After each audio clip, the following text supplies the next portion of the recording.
د قرآن مجید سورہ آل عمران آیت نمبر 83 کے پروردگار عالم ارشاد فرمائی افغیر دین اللہ یبغون وله اسلم من فی السماوات والارض طوعا وکرها چې د ځینې انسانان الله دین نه علاوه دین اختیار کوي، د الله شریعت د الله هغه حکمونه غونه د الله کوم نظام دی هغه پرېږدي، دین نه علاوه نظام هغه اخلي، هغه باندې عمل کوي.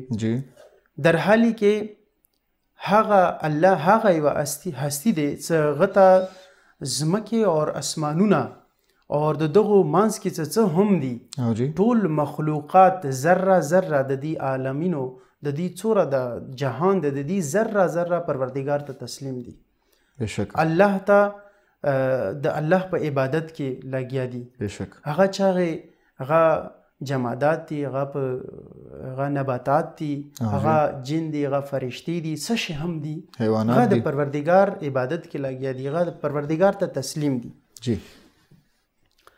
نو که دا انسان هم همدی شان ده لکه دغه نظام د دنیا ټوله چې پروردگار ته تسلیمه ده، د دې دنیا کوم نظام دی کې ذره ذره پروردگار عبادت کې لګیا دی، همدی شان سا انسان ته هم حکم دی چې پروردگار ته تسلیم شه او د دې تسلیمیدو دپاره بهترین ورځ هغه ورځ د عرفه ګرځولې دی پروردگار. سبحان الله.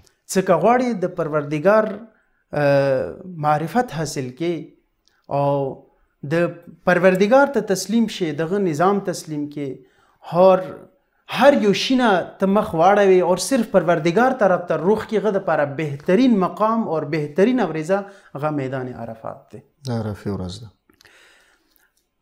اور دې دپاره څه د مقام کوم عرفات دی، د دې د ځای کې د ټولې دنیا انسانان راجمع کیږي، فرق نه کوي پروردگار ته چې هغه د کوم ملک نه تعلق لري، هغه کوم یو رنگ سره تعلق لري، سپین دی یا تور دی، هغه کومې قبیلې سره تعلق لري، عرب دی عجم دی، ټول مسلمانان راجمع کیږي په مقام عرفات باندې. اور څه شي مقصد دپاره؟ صرف اور صرف یو مقصد دپاره چې الله ته تسلیم شي ټول اور الله یاد کی په یوې ورځې باندې.